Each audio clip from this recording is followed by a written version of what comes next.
you're targeting. So this is the localization aspect. I will assume that most of you, whenever you build a game, you want it to be played in as many regions around the world as possible. Even though English is widely spoken around the world, it's not as dominant as you may think. So a localization will actually result in English. The standard localization format is EFIX, so English, French, Italian, Spanish, and German. To that, you could add, depending on the style of game that you're making, you could add Chinese, simplified and traditional, Korean, Japanese, that will cover a large swath of Asia. And of course, if you want your game to really go wide, to be played in many places around the world, you may consider adding some Eastern European languages. Russian would be a clear winner there. There are quite a few people that speak Russian. Maybe Polish, maybe Czech, Romanian. Hey, go crazy. Go crazy. But nevertheless, it's important to understand what is the language then, because that would have some implications, of course, on translating assets, translating text, but also you may need to do quite a bit of art that is custom to the language that you're targeting. All of that effort has to be accounted for.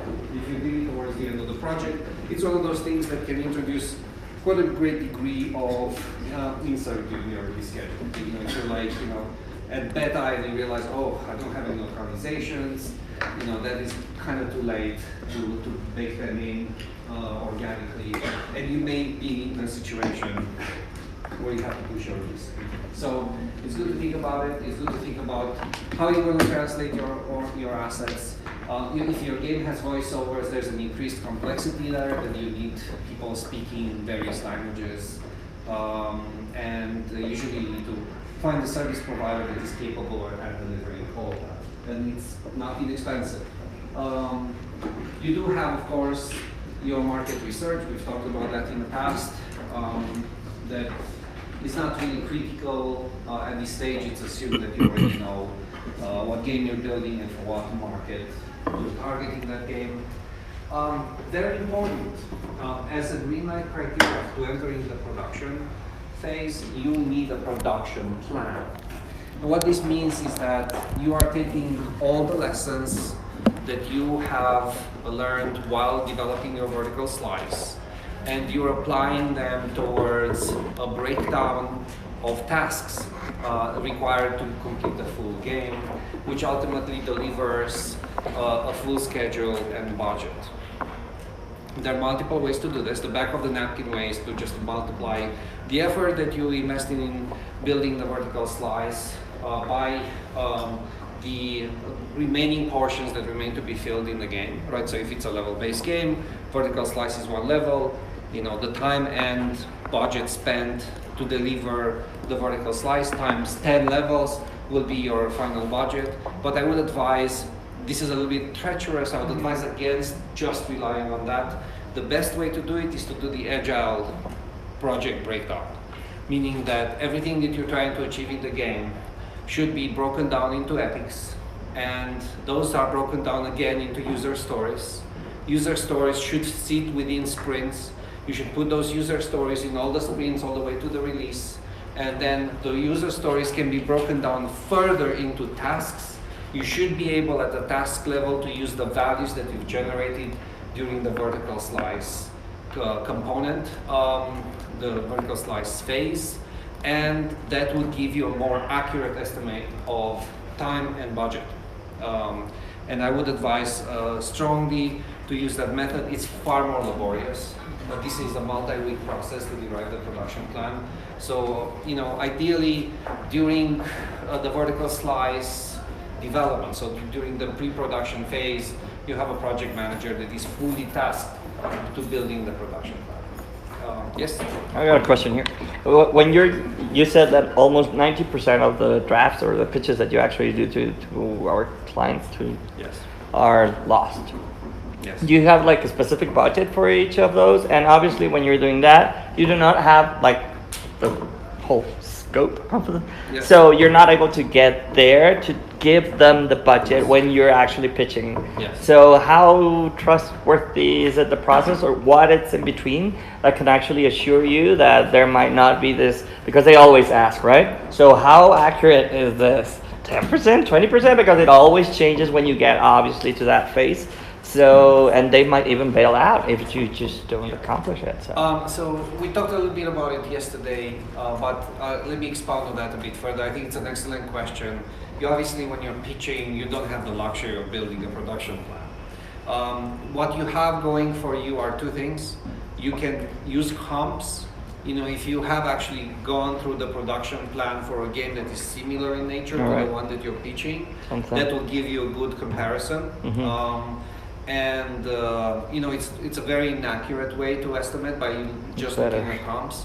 Sometimes we don't have comps, and what we do, we engage into a scoping exercise where we bring the discipline leaders and we have them suggest that for a particular game with this high-level design, because we don't have anything more than a high-level design, for this phase of development, I think I need X many people. It literally goes like this. The art director will say, yeah, you know, for this kind of scope, I'm thinking 5 to the artists will probably do the trick.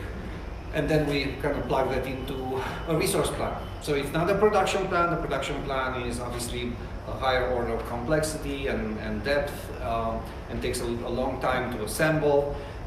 It's not a production plan. You couldn't, even if you wanted to, you cannot build a production plan, but you can build a resource plan. Okay. And the resource plan, you know, sometimes you can even have sort of a kind of voting system where you have like several engineers or several artists as part of the scoping exercise. Like a scrum poker. And you, exactly. You know, you effectively have them play resource poker by, you know, estimating their, you know, their ideal number of resources to deliver that particular game. Extremely inexact, you know, it's very high level. However, we in our contracts, we will make clear that initial estimates are just estimates and stand to be revised. We always insist on a contractual mechanism to initiate a scope change for the project, and we constantly engage on that as we continue development. And by the way, many of the scope changes come from the publisher, like we saw in the design exercise. Right. The publisher rolls in like, it's all about unicorns this year, let's put in unicorns. Right? You know? And then you have to kind of figure how do you put that into the project in a way that is not disruptive to your intended development goals. Okay, thanks. Since I got to this point, you know, I promised you guys that we would go a little bit deeper into like common pitfalls that we should be avoiding. When you're developing a game, you effectively are always operating on 3 dimensions: time, quality, and cost. Oh. Time, quality, and cost. What was the third for you? Scope. Yeah. Scope, time, scope. Because quality. time is cost, isn't it? Yeah, time is cost. Quality, I mean everything is cost. Yeah. Scope. I agree. Good job. Good help. All right, time, quality, and scope. So what does this mean? You know, if you're making a scope change, that will have an impact on your time. And if you, let's say, are trying to, you know, tackle the same scope within the same time, usually quality has to offer.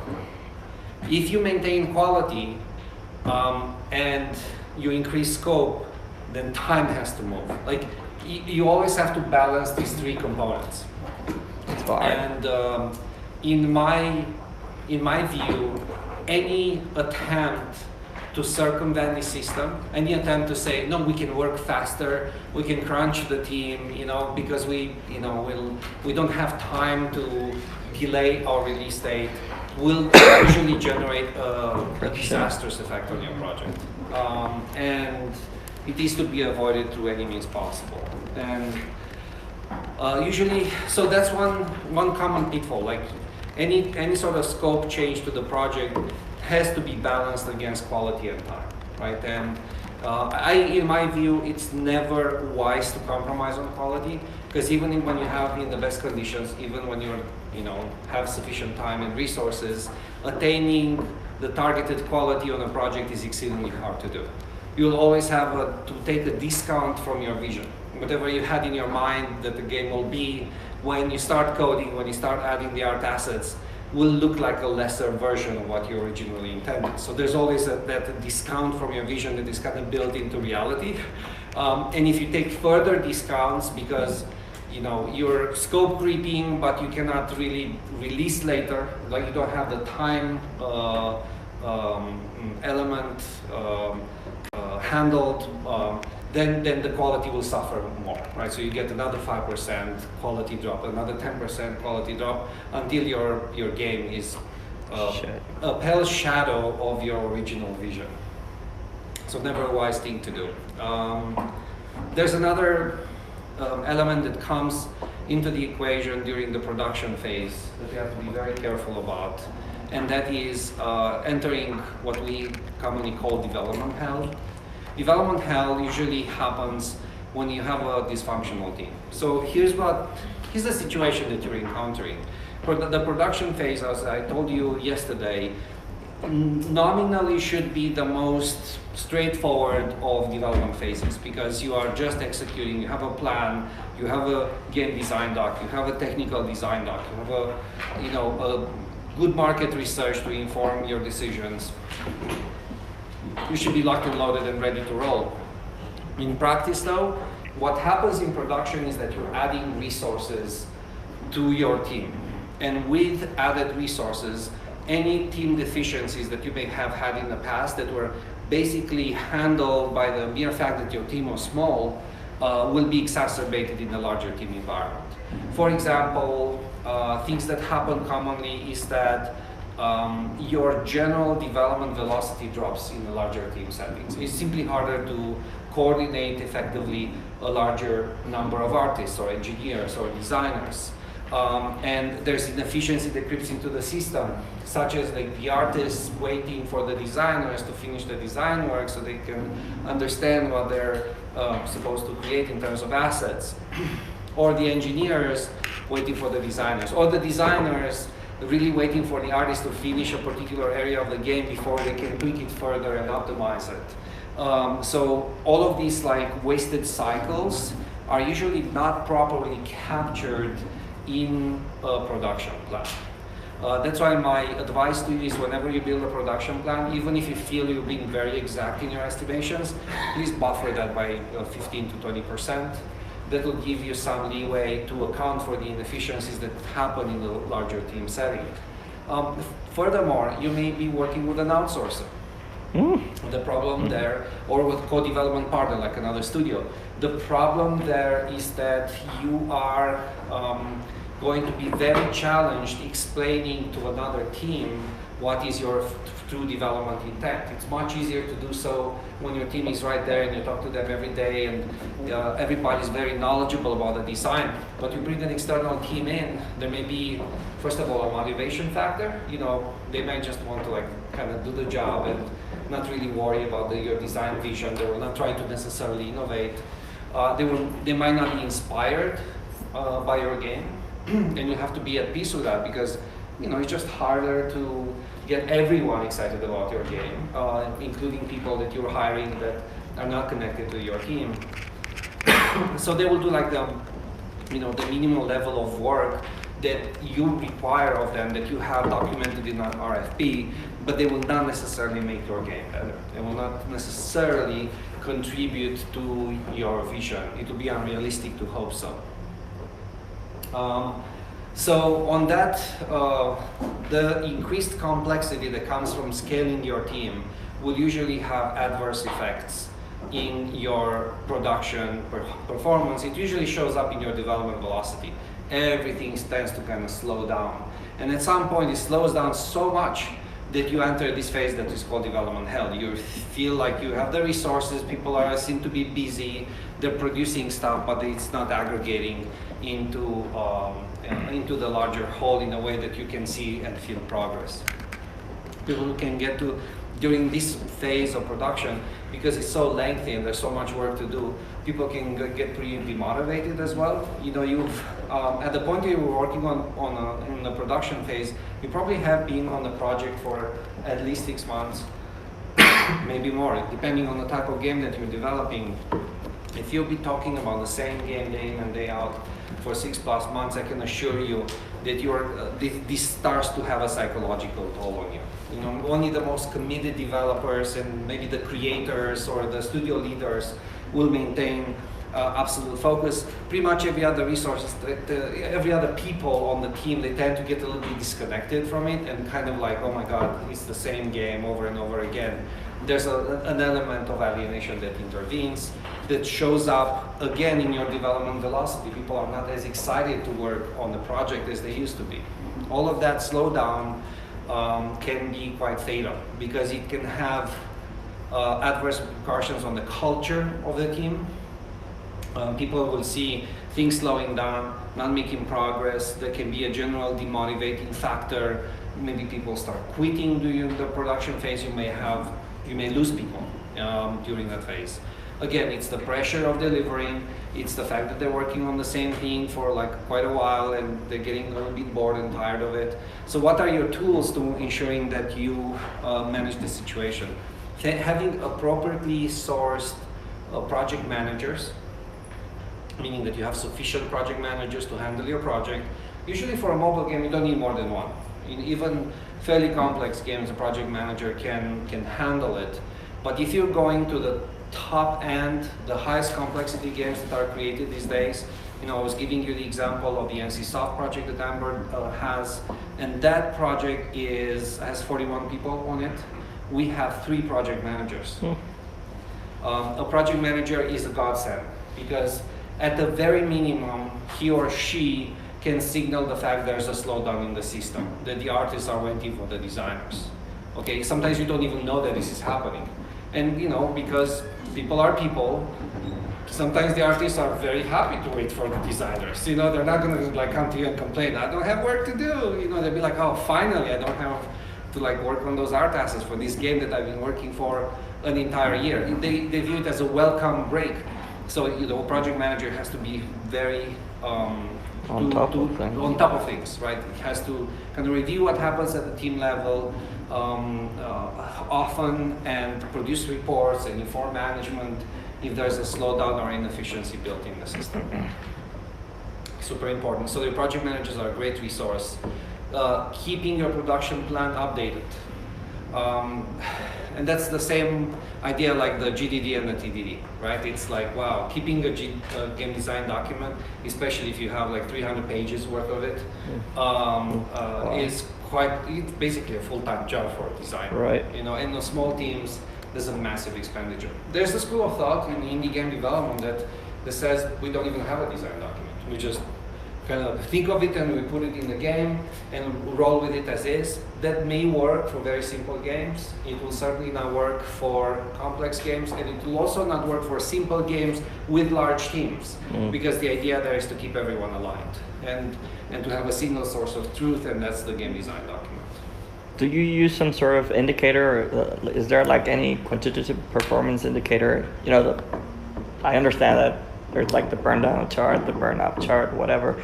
But is there like a speed or something else? What are the key performance indicators to find out that we're actually in that situation? Yes. I understand that you have the velocity from your vertical slice. Oh, right. When you're usually developing with a smaller, more cohesive team and a highly motivated team, they should maintain. And then you get a sense of how fast the tasks are burning. Specific tasks are burning this fast in vertical slice. If anything, you should see an acceleration, not a deceleration, because you can say, oh, you know, we're familiar with the engine, we're familiar with the art, the visual target, we're familiar with the design, and we've been through it, we talked about it, we blocked the design. So you'd expect an acceleration within the production phase. Theoretically, learning curve. It almost never happens because of the other built-in inefficiency in the system. Wow. Largest team that is scaled, people not as motivated.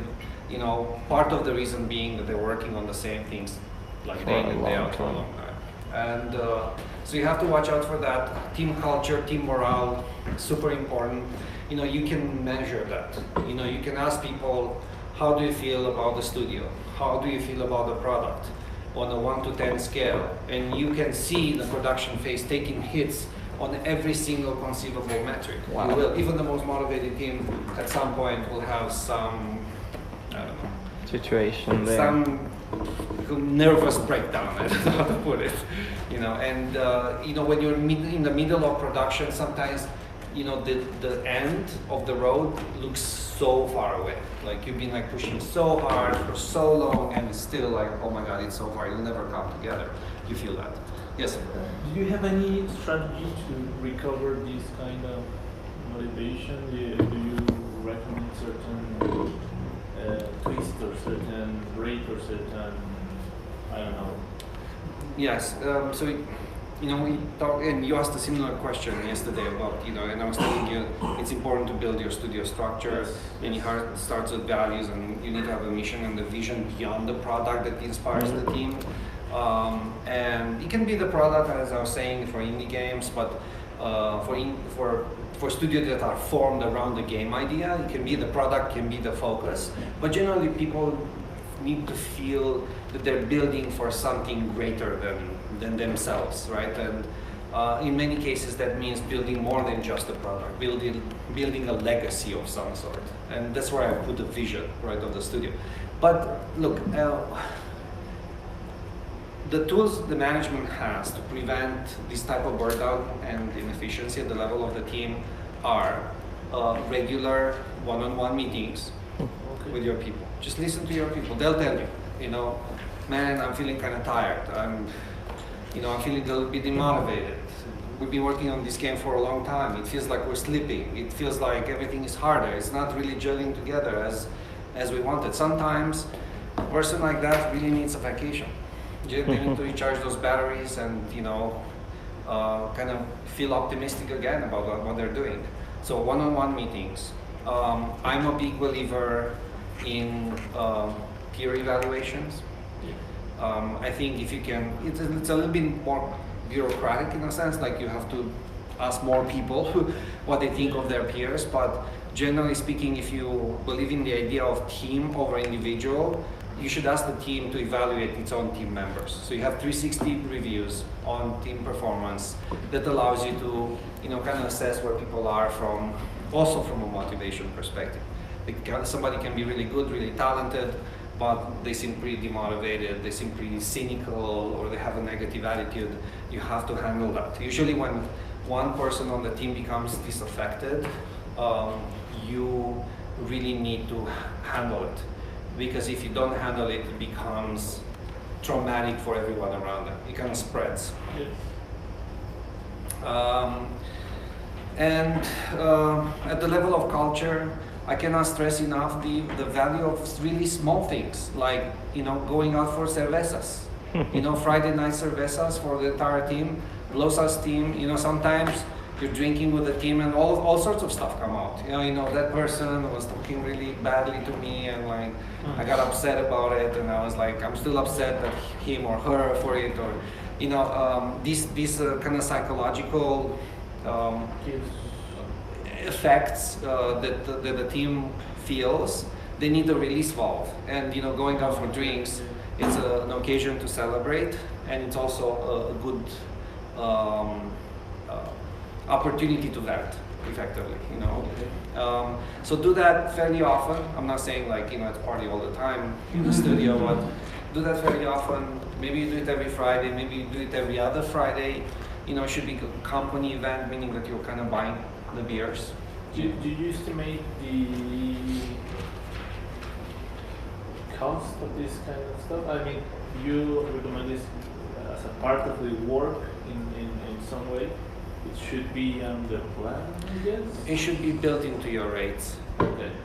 So there are all sorts of costs that are associated with your labor, right? You obviously have the nominal compensation of each artist or engineer or designer, and on top of it you have facility cost. Becomes bundled, by the way, with services. And you have infrastructure cost. That can be anything from your internet pipe to the computers and laptops and phones and the software licenses that you require. And then you need to have your overhead reflected there, and you need to buffer for T&E. Travel and entertainment, usually they should be always aligned in the budget, and that falls, those team outings, they fall under the entertainment category, and they should be part of your rates. And once you have that entire layer of cost, on top of it, you then buffer with your margin. Okay, and then you set the margin where you think it's appropriate. My recommendation would be 20% or higher.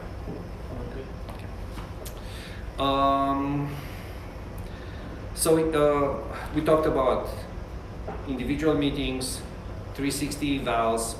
I prefer a system that tracks performance every 6 months. You can do it once a year too. Every 6 months would be more actionable. You'll get a lot more data, but it's again more work. And then team outings, that's good. Also, it's a good idea to give people a break from the project itself. There's ways to do that. If you're a multi-track studio, maybe you can have the people do double duty on another project for a little while to get their heads cleared up, expose them to new challenges. Again, assuming they want that. You have to ask in advance, would you like to, somebody maybe is becoming kind of cynical, they've been like coding on this game for a year. Do they want to experience something else? Some people want that, some people really hate that. So it's a fine balancing act. You can organize maybe a hackathon where people start making games from the ground up. That's always a lot of fun for game developers, So game jam, right? Not hackathon. We use game jams. And we've done that at Amber a ton, and we still have from these game jams a ton of really cool game concepts that at some point we want to kind of put through the entire game development framework and at least push them to vertical slice level so that we can pitch those to publishers. And the other thing that helps a lot is to have town hall meetings. You bring your studio together. Again, with a small team, you just do that naturally because you're all sitting in the same area, you all kind of breathe in the same air, you know what's happening in the studio. When the studio gets larger, and maybe you have, you're still kind of in this place where the team is not all in the same room. Maybe you're in an apartment, the team is in different rooms. You'll be surprised, people don't know that certain things are happening with the studio or the company. So you need to have a town hall, once a month is what I would target for that. You bring everyone together, you talk for half an hour about what's happening on the business end. Hey, we've been talking to these publishers, they're showing interest, things are moving forward on this front, or we're about to sign a new contract. Whatever you want to talk to the team about that is relevant, that shows people you're making progress. Because again, if you're just one artist in this larger team, you may not really get a sense that the game is evolving and that we're killing it, right? Even though you're agile, even though you're completing those sprints and you're seeing more and more of the game, sometimes you can get lost in the details, and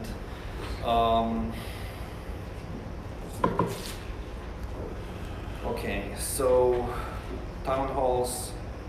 Associated to that, one thing that you can do, again, for a larger studio, it becomes a lot more relevant. Newsletter. Maybe not everyone will be in every town hall. Maybe, you have people that work on the night shift. I'm just giving you an example. So it's hard to cover everyone in the crew. Or maybe they're sick on that day.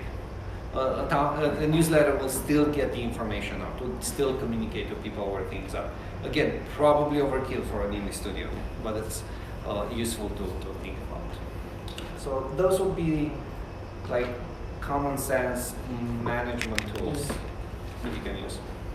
Talking about the newsletter, do you recommend, how do you approach this, in a form? I imagine this like a Reddit conversation, hey, this is the new stuff, not as formal as an email. I'll show you ours. You know, like I don't know if there's a right format for it. Yeah. But I'll show you some things that I think would be useful to always include. Okay, here we go. September.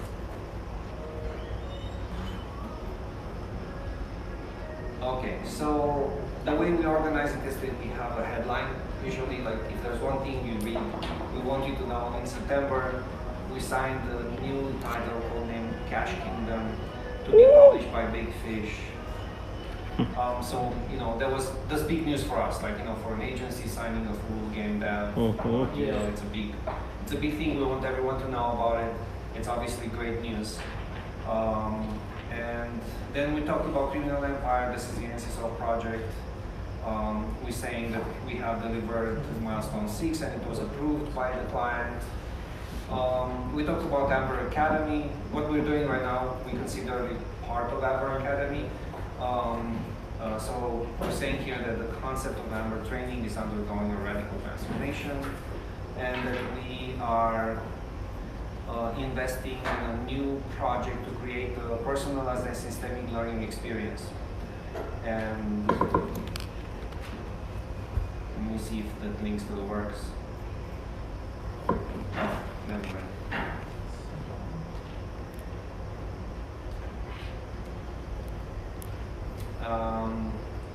And basically, that link normally, when the newsletter was issued, would bring up a calendar of courses that you can sign up to. And we started testing Pillars of Eternity 2. We signed a deal to create a game called Domicile to Amber Labs. New clients versus Evil and Big Fish. Jobs available, and then probably the most popular and interesting area for the newsletter is the people. It's like who we hired in the last month. So here we say we hired 22 people, and here are the guys and girls. I'm kind of introducing them to everyone. Okay, and that's our newsletter. You know, it can be better as anything. We don't invest tremendous energy in newsletters, but it's keeping people informed and connected to the bigger picture. Yeah. Through any means possible, it's always a great idea. Yes, it's also a chance to share new opportunities to the team. Maybe I want to collaborate with you in some kind of lab or some kind of masterclass, and I can be aware of that. Absolutely, yeah. It's not only learning but potentially contributing. Yes.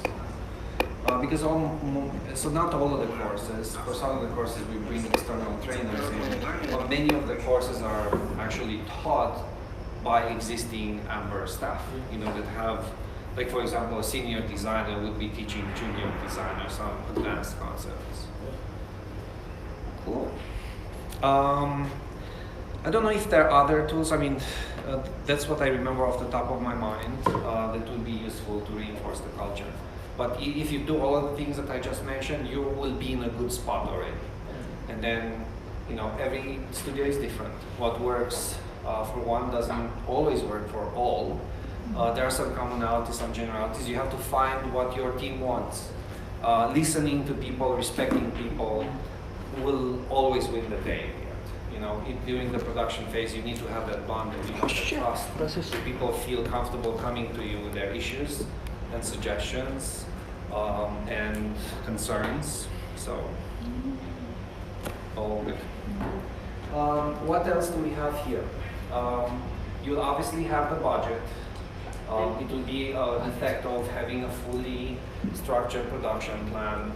When you're going into the production green light, that budget is quite key, because you have to ensure that you're financially funded enough to be able to finish the game, right? And they may prompt a difficult conversation with our publisher. You know, if you had misestimated during pitch the value of the whole development cycle. But yeah, nevertheless, it's something very small you should know, and you can task your team to achieve that, provided the scope doesn't change or the targeted quality level doesn't change. Have you been in the situation when you underestimate a budget and you need to talk to the publisher? Yes, all the time. Yeah, so I don't feel bad. And what's the common answer or the common behavior of the publisher? Yeah, so it's never, I mean, even in the best of circumstances where you have a real partner on your publisher end, it's never an easy conversation. Nevertheless, it's one that you need to have. You can set yourself up for it not to be as difficult as it could be, or contentious. And that's by contractually having that clause that says that, you know, any scope change will have an impact on the final cost of the product. And they need to understand that cost is elastic, depending on the decisions that we make together. You can also prepare for it by being ready when you feel there's feature creep or feature requests that are coming from the publisher. When you respond to those with, yes, we can do it, but it will take X many staff months to deliver. And there's a cost associated with that. And they say, okay, still worth it, let's do it. And you make an addendum to the contract that basically modifies the full cost. So you can put yourself into a more comfortable place to have that discussion by doing that prep work.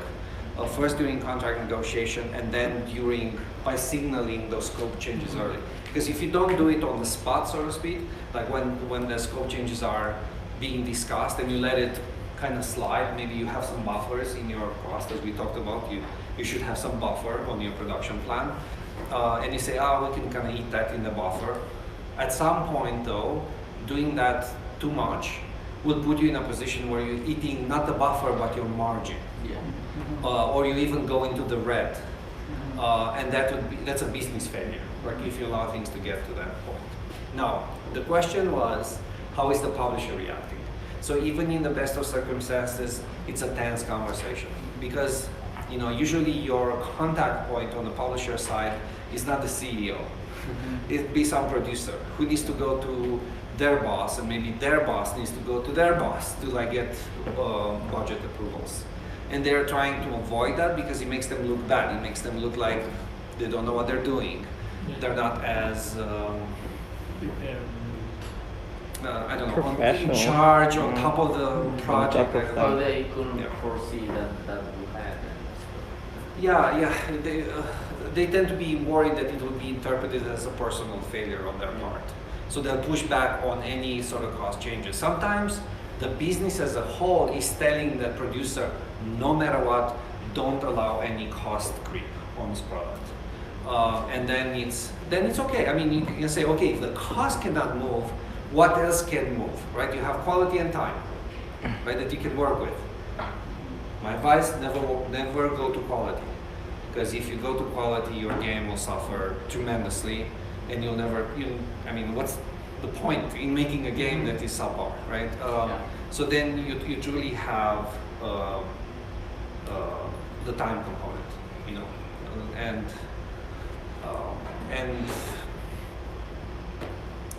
that would mean, so you have, like with increased scope, you know, you need to allow more time for the product to mature and release. So, yes? What would you consider good practices when describing the P&L and thinking about a margin percentage? A margin? By the way, all this stuff is an art, right? Like setting your margin goals. I will tell you my personal opinion and objective that any business that doesn't generate 20% margin is not worth it. It's just not worth being in that business. And if you're in the business that generates less than 20% margin, you should probably consider getting out of that business. Because otherwise it's very painful.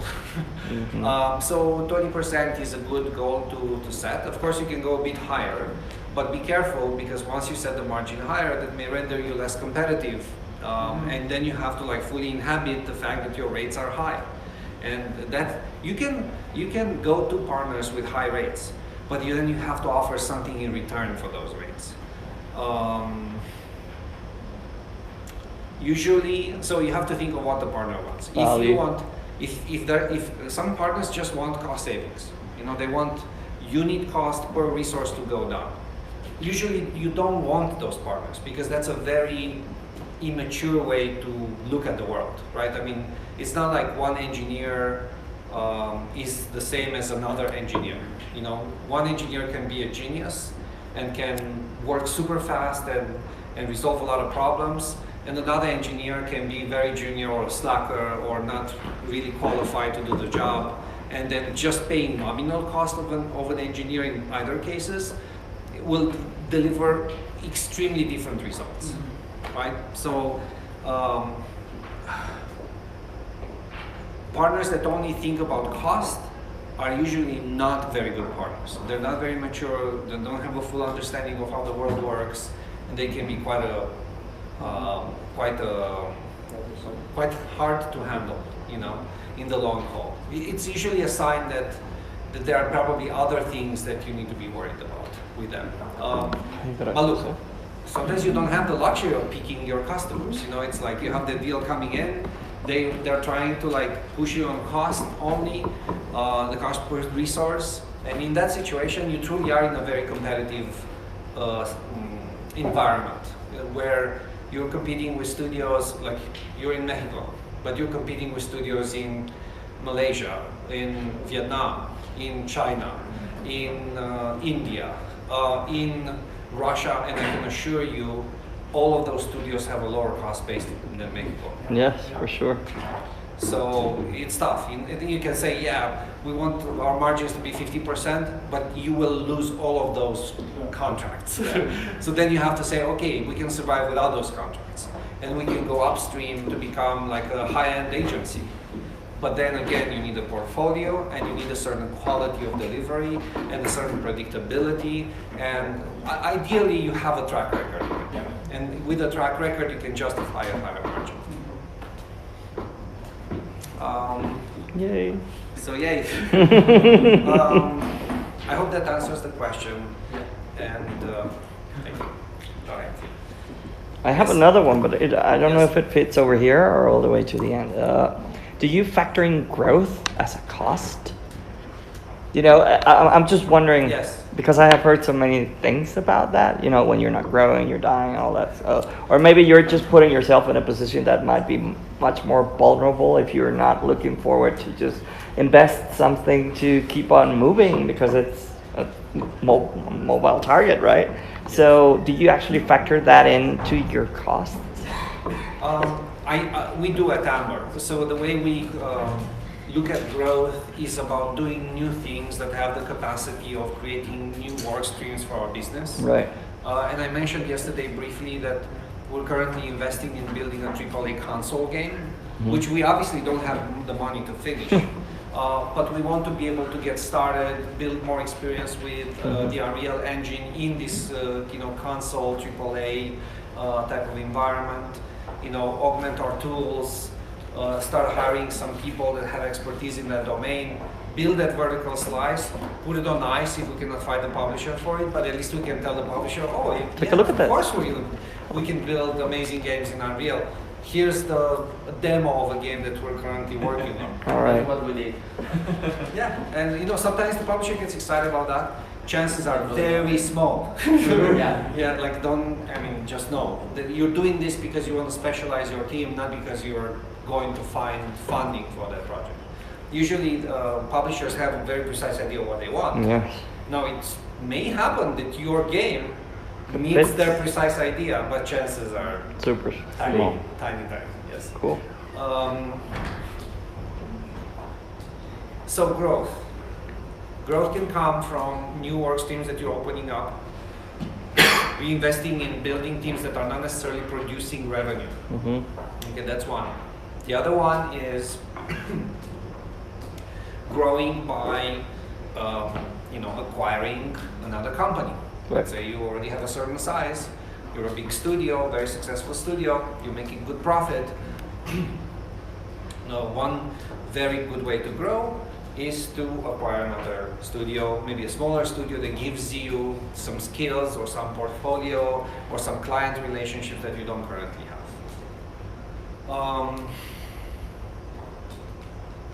Generally speaking, any investment that you're making that is not related to your current projects or current work streams can be considered an investment in growth, right? And it comes in the budget as a cost, and so there's always cost associated to growth. But maybe your question was a bit deeper. Maybe we're not just talking finance here. Maybe we're also talking about the cost of growth as you scale the team. You're introducing inefficiency in the system. You know, you're going to onboard people that are not as motivated as your older employees. Maybe you are hiring badly. That happens. You know, even the best interviewer may make a mistake. You know, you look at somebody's resume. They worked at all these amazing companies, and they suck when they come in. But sometimes they're just not that good. You know, they were able to bamboozle many hiring managers, and they worked at Ubisoft, they worked at EA. You know, usually at these large companies, you can probably have a 1 or 2 year run, even if you're like borderline incompetent, because it just takes them a long time to figure that stuff out. And they get moved from project to project, so they don't get assessed. Their performance doesn't get assessed very well, so you can effectively survive for a fairly significant period of time. So you look at someone that's been at Ubisoft for 2 years, at EA for 2 years. This is a common thing that happens in our market because we have those large studios present. And you're like, oh, okay, this person, you know, they're a great artist or a great engineer, clearly. And it turns out not to be the case. So people like that, once they get into the system, they're extremely toxic. Because if they're slackers, they could create an impression that it's okay to not do your job well. You know, come to work and maybe work if you feel like it. Nothing will happen. Yeah, and it's, you know, sometimes it's hard to identify them in the beginning, because then you think it's our fault. Maybe we didn't integrate that person properly. Maybe they need some mentorship, some training. Maybe they're not on the right project for them. Like, you go through all of those motions before you decide, no, that person is a slacker. Yeah, like 6 months in, right? So they can create waste themselves, but also by inspiring others to also create waste. So scaling is always a problem that has to be treated with care. In my experience, it's best to scale in bursts, and then plateau, and then burst again, then scale continuously over time. Okay. And Amber is, I'm afraid, very guilty of doing that, to the point where we amassed massive inefficiencies, and we then have like this, okay, we have to stop. We have to hunker down and figure out where our inefficiencies lie, and then Kaizen those out of the system. So, yes. So you say being in it was detecting that you have inefficiencies in your work system can be an indicator then you're growing too fast as a company. Absolutely. You will know that you're growing too fast because, you know, the walls are going to start falling apart. And you'll have all sorts of situations that there are people related that tell you, we need to stop hiring so fast. We need to allow the team some time to stratify and consolidate. And also weed out the bad players, which inevitably you will end up hiring, I'm afraid. And especially if you have like a very cohesive studio culture, remember our first values, people first. You literally cannot fire anyone. Like, once they're in the system, everybody will bend over backwards to figure out how to integrate that person that is effectively just lacking. Right. Yeah, but then it will be like, you know, you can even get to the point where you know that person is lacking. You know, we tried everything, mentorship, training, you know, disciplinary action. We even tried moving them across projects, and then we still think we are failing as a company. Why are we not able to motivate that slacker? But I would rather work, I mean, personally, I would rather work for a company that thinks like that Then another one. than the one that's like, oh, that person looks like they're slacking, they're out of there. You know, like being disrespectful or laying off people all the time. Wow. Yeah, that's a lot of stuff to pay attention to in the production phase, yes. Speaking of communication between the team members at the production phase, There are some skills that you may encourage in order to smooth that communication. I think it's one of the major problems during the rough work stuff. So, are we talking, first of all, communication between team members? Yeah, between members. Well, so the things we mentioned earlier, like the town hall and the newsletter, that's a good way to communicate to a larger team. Yeah, but it is almost for a higher rank member to the other, but between developers and artists itself. So we can tackle this at many different levels, like philosophical. At the practical level, it's important to have a tool like Slack. Literally, the artists should have a forum in which they can communicate to each other. Or maybe you have like separate groups that are, tackling particular features of the game, where you have engineers and designers and artists. They're all talking together, but only about one thing. And running that by email is basically impossible. No. Yes. No. And so you need Slack. You can probably make do with other chat systems. Slack is pretty expensive. It's very featured. Like you can integrate it with your build system, so you can build notifications in Slack. There's a ton of things that you can do with it. You can integrate Jira within it, so you can like link bugs, and it's very flexible, very good, but expensive. You can probably make do with other chat systems. I mean, look, you can even use Skype. Skype allows you to create groups. You can basically run quite a few communications through Skype. And it has a chat system and also has video calls, but the chat system is pretty rudimentary, I would say. Yeah. What kind of precautions do you take with people when you're working, say, with stuff under NDAs, in the way they communicate with each other and prevent leaks and other? So first you should have the NDAs signed, because that gives you some legal basis to say to somebody, don't do that. Look, ultimately it's when you bring somebody into the company, you have to explain to them, hey, this project has confidential information.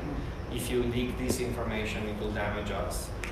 Please don't do that. There are penalties that we could pursue if you do that, and obviously we would kind of lose all faith that we can work together.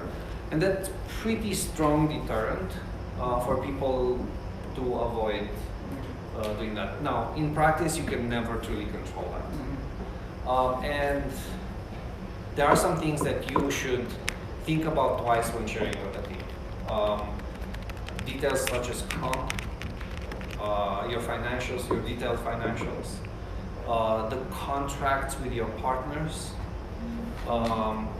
Those are generally not, you don't need to share that with the team.